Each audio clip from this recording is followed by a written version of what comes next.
Hello friends, welcome to daily exam bats YouTube channel. ఈరోజు మనం ఫిబ్రవరి 22 current అఫైర్స్ని చూసుకుందాం. చాలా మంచి క్వశ్చన్స్ ఉన్నాయి. వీడియో లాస్ట్ వరకు చూడండి. ఫస్ట్ క్వశ్చన్, ప్రపంచ ఆలోచన దినోత్సవం 2026 ఏ చారిత్రక మైలురాయిని సూచిస్తుంది? అంటే కరెక్ట్ ఆన్సర్ చూడండి. ఆప్షన్ డి సెంటినరీ అండి. అంటే 100 సంవత్సరాలు పూర్తి చేసుకుందండి. ఈ దినోత్సవాన్ని ఫిబ్రవరి 22 జరుపుకుంటారండి. ఈ ఏడాది థీమ్ ఏంటంటే ఆర్ ఫ్రెండ్‌షిప్ అండి. ఈ దినోత్సవాన్ని World Association of Girls Guides and Girls Scouts జరుపుకుంటుందండి. అంతర్జాతీయ స్నేహం మరియు సిస్టర్‌హుడ్‌ని ప్రోత్సహించడం ప్రధాన లక్ష్యం అండి. సో, గుర్తుంచుకోవాలి. ప్రపంచ ఆలోచనా దినోత్సవం 2026 ఏ చారిత్రక మైలురాయిని సూచిస్తుందంటే 100 ఇయర్స్ నండి. అయితే ఈ సంవత్సరం థీమ్ ఏంటంటే అవర్ ఫ్రెండ్‌షిప్ అండి. అలాగే ఈ డే ఎప్పుడు జరుపుకుంటామండి? ఫిబ్రవరి 22న జరుపుకుంటామండి. ఓకే. అలాగే ఈ దినోత్సవాన్ని World Association of Girls Guides and Girls Scouts జరుపుకుంటుందండి. సో, అన్ని కీ పాయింట్స్ గుర్తుంచుకోవాలండి. ఓకే. Next question. ఇటీవల చరిత్ర సృష్టించిన ఆర్షియా దాస్ భారతదేశంలోని ఏ ప్రాంతం నుండి మొదటి మహిళా ఇంటర్నేషనల్ మాస్టర్ అయ్యారు? అంటే కరెక్ట్ ఆన్సర్ చూడండి. ఆప్షన్ సి ఈశాన్య భారతదేశం నుంచండి. ఈ టైటిల్‌ను ఆమె సెర్బియాలో జరిగిన టోర్నమెంట్‌ల తర్వాత సాధించిందండి. ఆర్షియా దాస్ ప్రెజెంట్ 15 సంవత్సరాల చెస్ క్రీడాకారిణి అండి. ఓకే. ఈమె త్రిపుర రాష్ట్రానికి చెందిందండి. ఈశాన్య భారతదేశం నుండి మొదటి విమెన్ ఇంటర్నేషనల్ మాస్టర్ అండి ఈవిడ. సో, మనం గుర్తుంచుకోవాలండి. మనకి ఈ క్వెషన్ వచ్చే ఛాన్సెస్ చాలా ఎక్కువగా ఉన్నాయి. ఎందుకంటే మొదటి మహిళా ఇంటర్నేషనల్ మాస్టర్ అయ్యారండి. ఎక్కడి నుంచి అంటే భారతదేశంలోని ఈశాన్య ప్రాంతం నుండి ఈ ఘనత సాధించిన మొదటి క్రీడాకారిణండి. అందుకు ఈ క్వెషన్ వచ్చే ఛాన్సెస్ చాలా ఎక్కువగా అనిపిస్తాయి. అందుకే మీరు గుర్తుంచుకోవాలి. ఈమె వయసు ఎంతండి? 15 సంవత్సరాల చెస్ క్రీడాకారిణి అండి. పేరేంటి? ఆర్షియా దాస్. అలాగే ఈమె ఏ స్టేట్‌కి సంబంధించింది అంటే త్రిపుర అండి. ఓకే. గుర్తుంచుకోవాలండి. కీ పాయింట్స్ అన్నీ గుర్తుంచుకోవాలి. అలాగే ఈ టైటిల్‌ని ఆమె సెర్బియాలో జరిగిన టోర్నమెంట్ తర్వాత సాధించిందండి. ఈశాన్య భారతదేశం నుండి మొదటి విమెన్ ఇంటర్నేషనల్ మాస్టర్ అయ్యారండి. సో, చాలా ఇంపార్టెంట్ గుర్తుంచుకోవాలి. ఓకే. Next question. ప్రధానమంత్రి నరేంద్ర మోదీ మీరట్ మెట్రోను ఏ ర్యాపిడ్ రైల్ సర్వీస్‌తో పాటు ప్రారంభించనున్నారు? అంటే కరెక్ట్ ఆన్సర్ చూడండి. ఆప్షన్ బి నమో భారత్ ట్రైన్ అండి. నమో భారత్ భారతదేశంలోని మొదటి regional rapid transit system train అండి. ఇది ఢిల్లీ, మీరట్ ఆర్ఆర్‌టీఎస్ కారిడార్‌లో నడుస్తుందండి. ఈ ప్రాజెక్ట్ ఢిల్లీ మరియు మీరట్ మధ్య ప్రయాణ సమయాన్ని గణనీయంగా తగ్గిస్తుంది. సో, అందుకే గుర్తుంచుకోవాలి. ప్రధాని నరేంద్ర మోదీ మీరట్ మెట్రోను ఏ ర్యాపిడ్ రైల్ సర్వీస్‌తో పాటు ప్రారంభించనున్నారు అంటే కరెక్ట్ ఆన్సర్ ఆప్షన్ బి నమో భారత్ ట్రైన్ అండి. ఈ నమో భారత్ అనేది భారతదేశంలో మొదటి regional rapid transit system train అండి. ఇది ఢిల్లీ, మీరట్ ఆర్ఆర్‌టీఎస్ కారిడార్‌లో నడుస్తుందండి. సో, గుర్తుంచుకోవాలండి. ఓకే. Next question. 2026 వింటర్ ఒలింపిక్స్‌లో పతకాల పట్టికలో అగ్రస్థానంలో నిలిచిన దేశం ఏది? అంటే కరెక్ట్ ఆన్సర్ చూడండి. ఆప్షన్ సి నార్వే అండి. ఈ ఒలింపిక్స్ ఫిబ్రవరి 6 నుంచి 22 వరకు జరిగాయండి. ఎక్కడ అంటే మిలాన్ మరియు కోర్టినా డి అపెన్జో ఇటలీ అండి. నార్వే మొత్తం 41 పతకాలు గెలిచిందండి. అందులో 18 బంగారు పతకాలు, 12 వెండి, 11 కాంస్య పతకాలు గెలిచిందండి. మొత్తంగా 41 పతకాలతో అగ్రస్థానంలో నిలిచిందండి. అలాగే మీరు పక్కనున్న ఇమేజ్‌ని గూడా గమనిస్తే చూడండి. ఫస్ట్ ప్లేస్ నార్వే ఉందండి. సెకండ్ ప్లేస్ 33 టోటల్ పతకాలతో యునైటెడ్ స్టేట్స్ ఉందండి. అలాగే థర్డ్ ప్లేస్‌లో ఇటలీ ఉందండి. ఫోర్త్ ప్లేస్‌లో జర్మనీ, ఫిఫ్త్ ప్లేస్‌లో జపాన్ అండి. చూడండి ఆ నంబర్స్ కూడా ఇచ్చాం. యునైటెడ్ స్టేట్స్ 33 పతకాలతో రెండో స్థానం, ఇటలీ 30 పతకాలతో మూడో స్థానం, జర్మనీ 26 పతకాలతో నాలుగో స్థానం, జపాన్ 24 పతకాలతో ఐదవ స్థానంలో ఉన్నాయండి. సో, టాప్ 5 లిస్టు మేము పక్కన ఇమేజ్‌లో ఇచ్చాం. మీరు అవి కూడా అబ్జర్వ్ చేయండి. ఓకే. అలాగే నార్వే వరుసగా మూడోసారి అగ్రస్థానంలో నిలిచిందండి. ఇది కూడా గుర్తుంచుకోవాలి. ఓకే. జోహనెస్ హోయ్స్‌ప్లాట్ క్లెబో 6 బంగారు పతకాలు గెలిచాడండి. అలాగే అధికారిక మోటో ఏంటంటే ఈ వింటర్ ఒలింపిక్స్‌కి ఇట్స్ యువర్ వైబ్ అండి. లోగో పేరేంటంటే ఫ్యూచరా అండి. తదుపరి వింటర్ ఒలింపిక్స్ ఎప్పుడు జరుగుతాయో తెలుసండి? 2030లో జరుగుతాయండి. ఎక్కడంటే ఫ్రెంచ్ ఆల్ప్స్ అండి. అది ఎక్కడుంది? ఫ్రాన్స్‌లో ఉంది. ఓకే. ఈ కీ పాయింట్స్ అన్నీ గుర్తుంచుకోవాలండి. ఎందుకంటే క్వెషన్ ఏ విధంగా అడుగుతాడో మనకు తెలీదు కాబట్టి మనం అన్నీ గుర్తుంచుకోవాలండి. ఓకే. చూసుకోండి.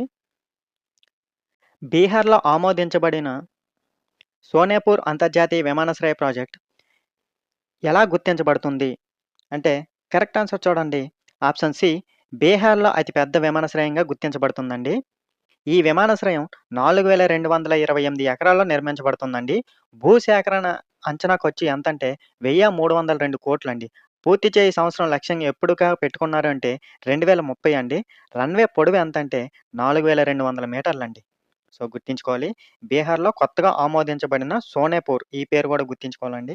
సోనేపూర్ అంతర్జాతీయ విమానాశ్రయ ప్రాజెక్ట్ ఏమిగా గుర్తించబడుతుంది అంటే, ఇది బీహార్‌లోనే అతిపెద్ద విమానాశ్రయంగా గుర్తించబడుతుందండి.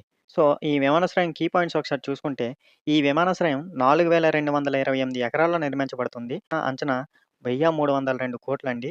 అలాగే లక్ష్య చేయి పూర్తి సంవత్సరం ఎప్పటికి పెట్టుకున్నారంటే 2030కండి. రన్‌వే పొడవు ఎంతుందంటే 4200 మీటర్లండి. సో, గుర్తుంచుకోవాలండి. Okay. Next question. Pax Silica ఇటీవల భారత్‌లో చేరిందండి. ప్రధానంగా ప్రపంచ సరఫరా గొలుసును భద్రపరచడం లక్ష్యంగా పెట్టుకుందండి. అయితే ఇది దేని గురించి అంటే కరెక్ట్ ఆన్సర్ చూడండి. ఆప్షన్ సి ఏఐ మరియు సెమీకండక్టర్ల గురించండి. ఓకే. ఈ ఒప్పందం ఇండియా ఏఐ ఇంపాక్ట్ సమ్మిట్ 2026 సందర్భంగా సంతకం చేయబడిందండి. ఇది చైనాపై ఆధారాన్ని తగ్గించడం లక్ష్యంగా పెట్టుకుందండి. పాక్ సిలికా అమెరికా నేతృత్వంలోని వ్యూహాత్మక కూటమి అండి ఇది. సో, గుర్తుంచుకోవాలి. ఈ పాక్ సిలికా అంటే ఏంటండి? అమెరికా నేతృత్వంలోని ఒక వ్యూహాత్మక కూటమి. ఇది ఇప్పుడు ఎందుకు మనం లక్ష్యంగా పెట్టుకుంది అంటే, మనం ఎక్కువగా చైనాపై ఆధారపడుతున్నామండి. ఈ సెమీకండక్టర్లు, ఏఐ పైన. సో, ఆ ఇంపాక్ట్‌ని తగ్గించడం కోసం మనం ఈ పాక్స్ సిలికా దాంట్లో మన భారత్ చేరిందండి. ఓకే. ఈ ఒప్పందం ఇండియా ఏఐ ఇంపాక్ట్ సమ్మిట్ 2026 సందర్భంగా సంతకం చేయబడిందండి. సో, గుర్తుంచుకోవాలండి అన్ని key points. Okay. Next question చూడండి. ఎల్‌ఎన్‌టీ వ్యోమ ప్రతిపాదించిన 250 మెగావాట్ల ప్రాజెక్ట్ ఏ రంగానికి సంబంధించినది? అంటే కరెక్ట్ ఆన్సర్ చూడండి. Option C green AI data centre అండి. ఈ ప్రాజెక్ట్ స్థలం తొలేరా స్పెషల్ ఇన్వెస్ట్‌మెంట్ రీజియన్ గుజరాత్‌లో ఉందండి. ఎల్‌ఎన్‌టీ అనుబంధ సంస్థ ఎల్‌ఎన్‌టీ వ్యోమ ఈ ప్రాజెక్ట్‌పై అధ్యయనం చేస్తుందండి. సో, గుర్తుంచుకోవాలండి. ఎల్‌ఎన్‌టీ వ్యోమ ప్రతిపాదించిన ఈ 250 మెగావాట్ల అది కూడా గుర్తుంచుకోవాలండి. 250 మెగావాట్ల ప్రాజెక్ట్ ఏ రంగానికి సంబంధించింది? అంటే కరెక్ట్ ఆన్సర్ చూడండి. Option C green AI data centre గురించండి. అలాగే ఈ ప్రాజెక్ట్ స్థలం ఎక్కడుందంటే తొలేరా స్పెషల్ ఇన్వెస్ట్‌మెంట్ రీజియన్ అండి గుజరాత్. అలాగే ఎల్‌ఎన్‌టీ అనుబంధ సంస్థ ఎల్‌ఎన్‌టీ వ్యోమ ఈ ప్రాజెక్ట్‌పై అధ్యయనం చేస్తుందండి. సో, అన్ని కీ పాయింట్స్ గుర్తుంచుకోవాలి. ఓకే. Next question. యూఎస్ పరస్పర తారిఫ్ తీర్పుల పతనంపై చర్చల మధ్య భారతదేశం మరియు బ్రెజిల్ ఇటీవల ఏ విలువకు ద్వైపాక్షిక వాణిజ్య లక్ష్యాన్ని నిర్దేశించుకున్నాయి? అంటే కరెక్ట్ ఆన్సర్ చూడండి. ఆప్షన్ సి $30 బిలియన్ అండి. ఇండియా, బ్రెజిల్ వాణిజ్యం, ఎనర్జీ, వ్యవసాయం, ఫార్మాస్యూటికల్స్, టెక్నాలజీ రంగాలను కవర్ చేస్తుందండి. అలాగే ప్రొటెక్షనిస్ట్ వాణిజ్య చర్యలపై ఆధారాన్ని తగ్గించడంపై చర్చలు జరుగుతున్నాయండి.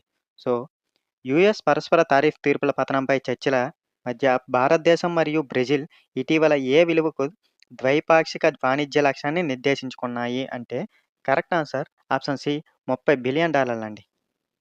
ఈ విలువకు భారతదేశం మరియు బ్రెజిల్ ద్వైపాక్షిక లక్ష్యాన్ని నిర్దేశించుకున్నాయండి. ఓకే. ఇందులో ఈ ఇండియా, బ్రెజిల్ వాణిజ్యంలో ఏం కవర్ చేయబడుతున్నాయంటే ఎనర్జీ, వ్యవసాయం, ఫార్మాస్యూటికల్స్, టెక్నాలజీ రంగాలండి. అలాగే ప్రొటెక్షనిస్ట్ వాణిజ్య చర్యలపై ఆధారాన్ని తగ్గించడంపై చర్చలు కూడా జరుగుతున్నాయండి. ఓకే. గుర్తుంచుకోవాలండి. నెక్స్ట్ క్వెషన్ చూడండి. సురక్షితమైన డిజిటల్ డాక్యుమెంట్లు మరియు పేపర్‌లెస్ గవర్నెన్స్‌ని ప్రారంభించడానికి డీజీలాకర్ పైలట్ ప్రాజెక్ట్ కోసం భారతదేశం ఏ దేశంతో ఒప్పందం కుదుర్చుకుంది? అంటే కరెక్ట్ ఆన్సర్ చూడండి. ఆప్షన్ బి కెన్యా అండి. ఈ ప్రాజెక్ట్ లక్ష్యం సురక్షితమైన డిజిటల్ డాక్యుమెంట్లు మరియు పేపర్‌లెస్ గవర్నెన్స్ అండి. డీజీలాకర్‌ను ఎలక్ట్రానిక్స్ మరియు సమాచార సాంకేతిక మంత్రిత్వ శాఖ అభివృద్ధి చేస్తుందండి. సో, వెరీ ఇంపార్టెంట్ గుర్తుంచుకోవాలండి. సురక్షితమైన డిజిటల్ డాక్యుమెంట్లు మరియు పేపర్‌లెస్ గవర్నెన్స్‌ని ప్రారంభించడానికి డీజీలాకర్ పైలట్ ప్రాజెక్ట్ కోసం భారతదేశం ఏ దేశంతో ఒప్పందం కుదుర్చుకుంది? అంటే correct answer option B Kenya అండి. ఈ ప్రాజెక్ట్ లక్ష్యం సురక్షితమైన డిజిటల్ డాక్యుమెంట్లు మరియు పేపర్‌లెస్ గవర్నెన్స్ అండి. అలాగే ఈ డీజీలాకర్ ఏ మంత్రిత్వ శాఖ అభివృద్ధి చేస్తుందంటే ఎలక్ట్రానిక్స్ మరియు సమాచార సాంకేతిక మంత్రిత్వ శాఖ అండి. సో, అన్ని పాయింట్లు గుర్తుంచుకోవాలండి. Next question. Cancer diagnostics, genomics మరియు టెక్ డ్రైవెన్ హెల్త్ కేర్‌లో నాయకత్వం వహించినందుకు సీఈఓ ఆఫ్ ది ఇయర్ 2026 అవార్డును ఎవరు గెలుచుకున్నారు? అంటే కరెక్ట్ ఆన్సర్ చూడండి. ఆప్షన్ బి సుబోధ్ గుప్తా అండి. ఈ Subodh Gupta Lord's Mark Microbiotic CEO అండి. ఈ సంస్థ బయోటిక్ మరియు హెల్త్ కేర్ డయాగ్నోస్టిక్స్ రంగంలో పనిచేస్తుందండి.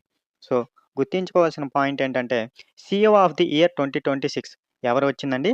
సుబోధ్ గుప్తాకండి. Subodh Gupta Lord's Mark Microbiotics CEO అండి. ఈ సంస్థ బయోటిక్ మరియు హెల్త్ కేర్ డయాగ్నోస్టిక్ రంగంలో పనిచేస్తుందండి. ఓకే. నెక్స్ట్ క్వెషన్ చూడండి. శ్రేష్టమైన కమ్యూనిటీ నేతృత్వంలోని వారసత్వ పరిరక్షణ కోసం యునెస్కో అవార్డ్ ఆఫ్ మెరిట్ 2025ని గెలుచుకున్న హెరిటేజ్ సైట్ ఏది? అంటే కరెక్ట్ ఆన్సర్ చూడండి. Our Lady of Grace Cathedral అండి. వసాయిలో ఉంది. సో, గుర్తుంచుకోవాలి. ఈ వసాయి అనేది మహారాష్ట్రలో ఉందండి. ఇది చారిత్రకంగా పోర్చుగీస్ స్థావరాల భాగం అండి. ఈ క్యాథడ్రల్ 475 సంవత్సరాల పాతదండి. సో, గుర్తుంచుకోవాలి. శ్రేష్టమైన కమ్యూనిటీ నేతృత్వంలోని వారసత్వ పరిరక్షణ కోసం యునెస్కో అవార్డ్ ఆఫ్ మెరిట్ 2025ని గెలుచుకున్న హెరిటేజ్ సైట్ ఏది? అంటే correct answer hour Lady of Grace Cathedral అండి. ఎక్కడుంది ఇది? వసాయి. ఈ వసాయి ఎక్కడుందండి? మహారాష్ట్రలో ఉందండి. ఇది ఎవరి స్థావరం అండి? ఇది చారిత్రకంగా పోర్చుగీస్ స్థావరాల్లో భాగం అండి. ఈ క్యాథడ్రల్ అనేది 475 సంవత్సరాల పాతదండి. సో, గుర్తుంచుకోవాలండి.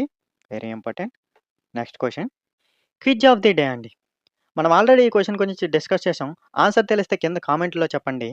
2026 వింటర్ ఒలింపిక్స్‌లో పతకాల పట్టికలో అగ్రస్థానంలో నిలిచిన దేశం ఏది? కరెక్ట్ ఆన్సర్‌ని కామెంట్‌లో చెప్పండి. ఎగ్జామ్ పాయింట్ ఆఫ్ వ్యూలో మీకు మంచి క్వెషన్స్ తెస్తున్నామండి. సో, సబ్స్క్రైబ్ చేయండి. ఇప్పటివరకు ఈ ఛానల్‌ని సబ్స్క్రైబ్ చేయకపోతే సబ్స్క్రైబ్ చేయండి. అలాగే లైక్ చేసి మమ్మల్ని ఎంకరేజ్ చేస్తే ఇలాంటి డైలీ కరెంట్ అఫైర్స్ మీకోసం డైలీ పెడుతూ ఉంటాం. Okay. Thank you for watching.